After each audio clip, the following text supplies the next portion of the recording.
रसिक हो नमस्कार. आजच्या मैफिलीत आपण उमा काकूच्या गोष्टी या कथामालिकेतील पुढची कथा ऐकणार आहोत.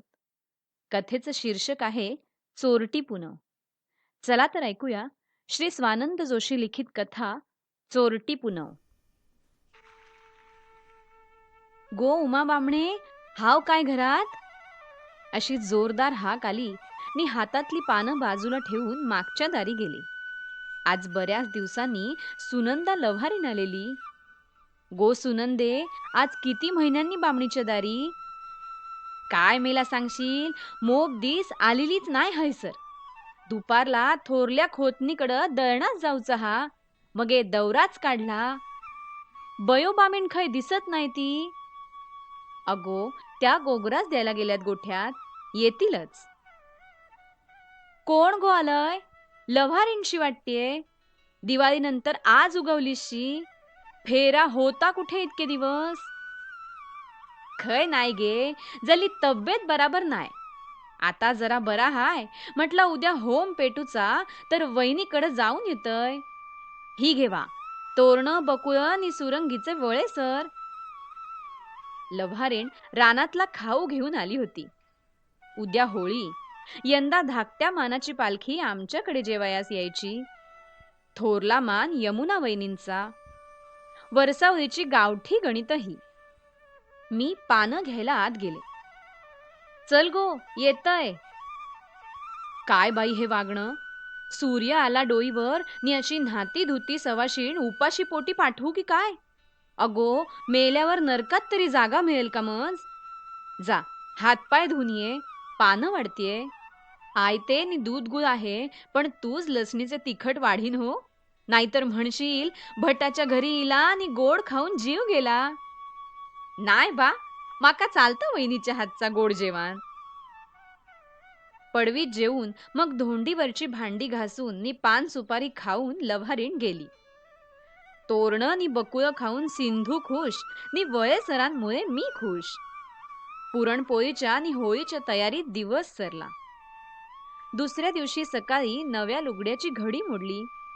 उन्ह तापायला लागली नि ढोलाचा आवाज येऊ लागला. थोड्याच वेळात गावदेवीची पालखी ओटीवर आली. खुरांवर दूध पाणी घातलं नि भोयांनी पालखी घरात घेतली. पूजा करून ओटी भरून गारहाणं घालून झालं नि नैवेद्य दाखवून मानकर यांची पानं घेतली. फणसाची सांदणं, खीर पुरण, रव्याचा लाडू नि नवं करायला आमरस अशी 5 पक्वान्न होती. मानाची विडा सुपारी घेऊन पालखी वाडीतली घरं घ्यायला गेली. दुपारचं आवरून खळातले कपडे आणायला गेले तो रामा भाऊजी आले. गो उमा वहिनी, शंकर्या आहे का घरात? आहेत तर. मागल्या दारी नारळ सोलतायत. रात्रीला लागतील ना. भाऊजी तसेच पडवीशी गेले.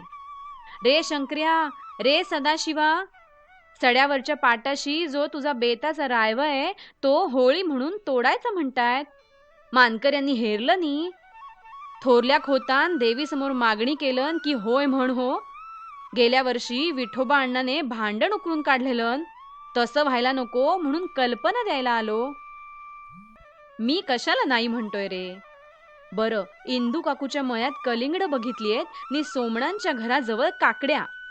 आजची चोरी मी पण हेरलीये हो रामचंद्र पंत. भले शाब्बास, त्या सोमणाची खोड मोडायलाच हवी. जरा पोराटोरांना 4 काकड्या तरी मिळतील. हे संभाषण सिंधूने अर्धवट ऐकलं नि संध्याकाळी बयोताईंवर प्रश्नांचा भडीमार. हे गो काय आजी, चोरी करणं पाप ना? होयच मुळी, पण एक रात्र याला अपवाद हो. अगो, थंडी सरता सरता आत्ता शेतात शेवटचं कायनू बायनू असतं. होम पेटले की माणसं भाज्यावळी करायला घेतात. शिमग्याचा सण जितका मानाचा आणि धर्माचा तितकाच मजेचा. रात्री गुरुवाकडे जेवण करून हे पुरुष जातात होळी तोडायला नि खेळ करत नाचवत होळी आणतात देवळाशी. पण होळी उभी राहिली तरी पालखी सहाणेवर आल्याशिवाय नि नाचवल्याशिवाय होम पेटवत नाही. मग इतका वेळ बसून करायचं काय? तर हे पोरगे निघतात फिरायला. पौर्णिमेमुळे चांगलं दिसत असतं. मग कुणाच्या शेतातलं काही खा, होळीत जाळायला कुणाच्या खळ्यातलं जुनं पानं काही उचल, असे करीत वेळ काढतात. एकत्र बसून खाऊ खाता येतो नि एखादा खट कोणी विचित्र माणूस असेल तर त्याची वस्तू चोरून बदला घेतल्याचं मनाला बरं वाटतं. नि शिमग्याच्या सणाला त्याच्या नावाने बोंब ठोकली की मनातला द्वेष होळी बरोबर पेटून जातो. हे असं आहे सगळं. उपद्रव करीत नाही हो पोरगे. या होळीच्या चोरट्या पुनवेला काही चोरलं तरी खरं म्हणजे बोलू नये. हा सणच तसा गो. तुझ्या आईशीनेही परडी भरेल एवढी वांगी ठेवलं ने मुद्दाम ढाकांवर. नेईल कुणीतरी. सिंधूला सगळी गंमत वाटत होती. रात्री जेवण उरकून निजानीच झाली. सगळी पुरुष मंडळी देवळाशी गेली. बयोताईंना मध्येच जाग यायची. ढोलाच्या आवाजावरून पालखी कुठेशी आली असेल याचा तर्क करायच्या. ढोलांचे आवाज पहाटे थांबले. होम पेटला. जरा दिसायला लागल्यावर गोठ्याशी गेले तेवढ्यात हे रामा भाऊजी, मधुकर, जयंता सगळे आले. होळीच्या राखेने नि धुळीने माखलेले सगळे बघून हसूच आलं. चुलीत विस्तव घालायला निघाले तोच ही फटावर गेली गोठ्याच्या माळ्यावर लपायला. तेव्हाच मी समजले की घरी कोणीतरी शिमगा करायला अवतरणार. तेवढ्यात सोमण काका मधल्या वाटेने घराशी येताना दिसले. भयंकर चिडलेले होते. काय गो, यजमान आले का घरी होळी पेटवून?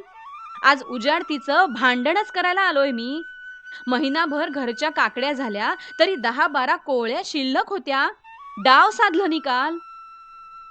असंय होय. जरा बसा बघू आधी. हे अजून घरीच आले नाहीत. धुळवड खेळून सगळे नदीवर गेले असावेत. तुम्ही काही काकड्यांमध्ये जीव गुंतवू नका.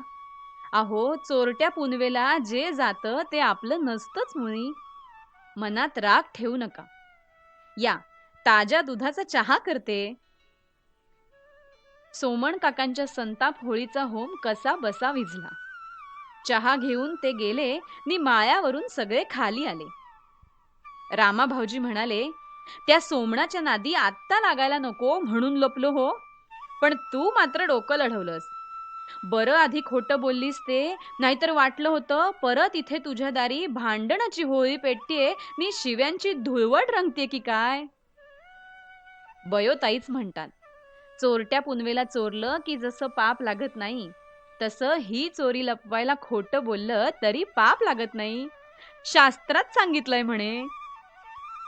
एकच हशा पिकला. सगळे जण आपापल्या घरी गेले. मी विस्तव पेटवायला मागल्या दारी आले नि चोरट्या पुनवेचा चांदोबा मावळून नव्या दिवसाने पान पलटलं.